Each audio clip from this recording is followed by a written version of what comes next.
चलिए प्यारे स्टूडेंट, ठीक ठाक आप लोग हैं, कैसे हैं? चलिए आप लोग के सामने हम वेरी इंपॉर्टेंट क्वेश्चन लेकर आ गए हैं जो आपके एग्जाम में 9 फरवरी के यहाँ से आने की बहुत अधिक संभावना है। ठीक, अब पूरा वीडियो देखिएगा। इस वीडियो के माध्यम से आपको क्वेश्चन 10 ऑब्जेक्टिव क्वेश्चन कराएंगे।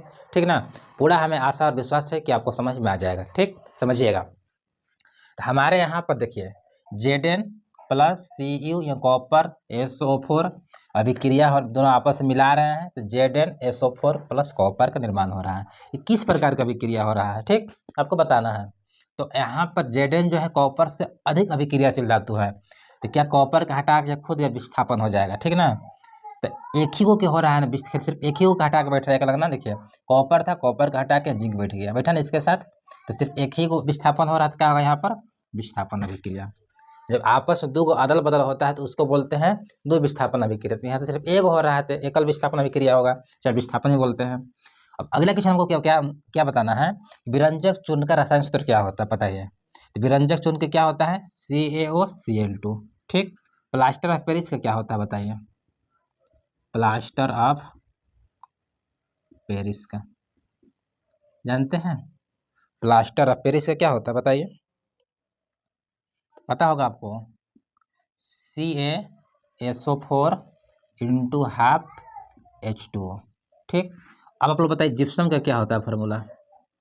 जिप्सम का क्या होता है बताइए? सेम यही होगा, थोड़ा सा चेंजिंग हो जाएगा, यहाँ पर 2H2O हो जाएगा, 2H2O। ठीक, साधारण नमक के बताइए क्या होता है? साधारण नमक का, साधारण नमक क्या होता है? NaCl। ठीक ना, इसे आप लोग याद कर लीजिएगा, एग्जाम में आने के चांस बहुत ज़्यादा रहता है। चलिए ठीक, आपके सामने और दो क्वेश्चन लेकर आ, ध्यान से देखिएगा। चलिए देखिए आप लोग के सामने क्वेश्चन 2 आ गया है। बताना है कि अम्ल के जलीय विलयन में निम्न में से कौन सा उत्पन्न होता है? अम्ल में क्या होता है? H+ आयन होता है। और यही बोलेगा कि क्षारक बताना, अम्ल और क्षारक। तो क्षारक में क्या होता है? OH- होता है। क्षारक में क्या होता है? OH- आयन होता है। और अम्ल में क्या होता है? H+ आयन होता है। ठीक ना, देखिए अगला क्वेश्चन क्या है, चांदी के ऊपर काली परत का चढ़ना किसका उदाहरण है बताना है। जैसे चांदी का एक पदार्थ है, उस पर काली परत चढ़ जाता है तो वो क्या होता है? तो क्या होता है? जंग लग जाता है। तो जंग लगना बोलिए चाहे संक्षारण बोलिए, ठीक ना, आप संक्षारण बोल सकते हैं। चलिए आपके सामने अगला क्वेश्चन देखिएगा, लेकर आ रहे हैं ध्यान से। चलिए आपके सामने देखिए 2 क्वेश्चन लेकर आ गए हैं। ठीक ना, हमें आशा और विश्वास है कि जो आप लोग क्वेश्चन बता रहे हैं समझ में अच्छा से आ रहा होगा। ठीक, देखिएगा अगला क्वेश्चन क्या लिया है, निम्न में कौन सा धातु सर्वाधिक तन्य होता है? मतलब सबसे अधिक कौन सा तनता है, ज़्यादा लंबा किसको ले जा सकते हैं तान के, पतला के रूप में हम किसको ले जा सकते हैं? सोना को। क्या लोहा ले सकते हैं? लोहा के ले जा सकते हैं।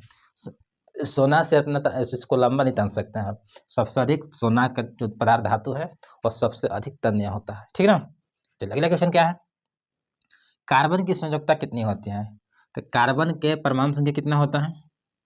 6 होता है। तो 6 को इलेक्ट्रॉन में कैसे लिख सकते हैं? 2 और 4। तो बाह्यतम कक्ष में अगर 5 या 5 से ऊपर रहता है तो 8 में से घटाते हैं। अगर 0 से लेके 1 4 तक रहेगा तो जो अंतिम कक्ष में होता है वही संयोजकता होगा। ठीक ना, तो अंतिम में कितना 4 है तो इसका संयोजकता कितना होगा? 4 ही होगा। समझ में आया? चलिए अगला क्वेश्चन देखिएगा, आप लोग के सामने 2 और लेके आते हैं, इसी प्रकार से आपको 10 क्वेश्चन कराएंगे हम।